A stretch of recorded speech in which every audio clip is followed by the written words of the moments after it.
In 1870, two pioneer bishops in the West appealed to the CSJs for help. 7 sisters, traveling by train, steamer, and covered wagon, responded by moving into Arizona, California, Washington, and Idaho.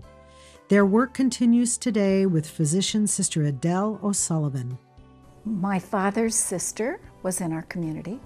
I remember the sisters as these joyful, happy women. Sister Adele entered the community straight out of high school and went to pharmacy school. Had medicine been an option at that point, I probably would have. Pharmacy sounded good. I graduated from pharmacy school in 1975. I did that for 5 years, and that was about the time the community was talking about option for the poor. Since their founding, the sisters have been about meeting unmet needs. Though Sister Adele could have worked in just about any beautiful healthcare setting, her commitment to the dear neighbor suggested something else. We'd probably be in the streets with the poor. She asked, and the community supported her going back to school to become a physician. She did it all: small-town doc, rural hospitals, family health centers. We took care of a very underserved population, Guatemalan refugees working the melon fields and the lettuce fields, and a very poor area. And I loved what it was doing. I loved the people I worked with. The clinic was great. Serving the underserved was good, but she was still drawn to those who weren't being served at all, the homeless. I said yes at the time because the community had educated me, and my whole purpose was to serve the poor when I went to medical school. And now I'm being asked to take care of homeless people, and how could I say no? So I went really because I believed it was the right thing to do.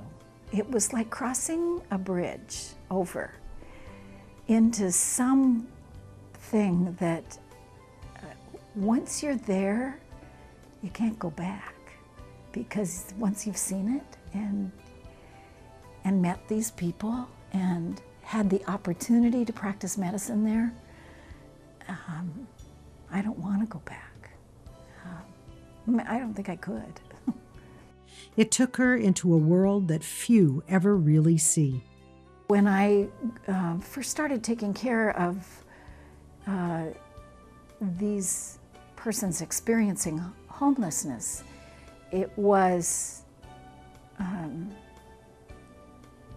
remember seeing people so grateful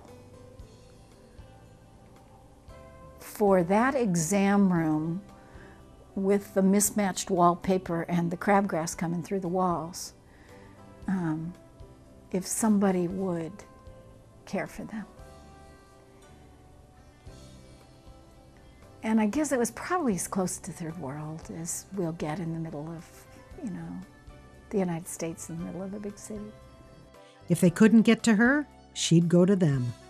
Had a backpack with some prescription meds, and we'd head out for the parks and any place that people would live in these unimaginable conditions. And so those were the years of really becoming acquainted with this kind of mystery population of people with no homes. The more she saw, the more she knew there was a big problem that needed to be addressed. And what I learned was Phoenix was the largest city in the United States at that time that didn't have organized services for sick homeless people to receive care and to have a clean and dignified place to go. Traditional CSJ web of relationships form, and the community said we can do something about this. So it took about 10 years. I started Circle the City under the umbrella of the Sisters of St. Joseph.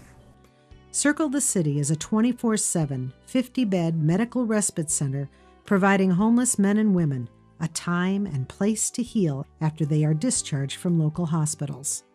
We talk about 3 homes. So there's a roof over your head. That's the first home, and that's pretty easy. The second home is that so many of these people are completely isolated.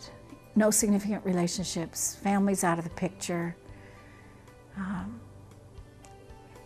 And we, the people who staff Circle the City, become family, becomes a community. Very much like the community that we know and love. This is community for them. And then the third home is the civic, the local community that does not recognize this population. And so what's happened is we are surrounded by the support of the community. Everything from people who say, I can teach chair yoga. Somebody else says, I can lead AA. We have the Phoenix Symphony coming in and playing twice a month in the building. It's like the community comes into them and there's no longer that barrier. And that fixes homelessness. There's the days when prayer is hard and the days when prayer is easy. And on the days when prayer is hard, I don't have to worry because I just go to work and I walk in that exam room and Jesus is there. I have the privilege of listening to the soul pour out, of taking care of the dirty wounds and cleaning them up, of comforting and consoling. So there's something there it's all one.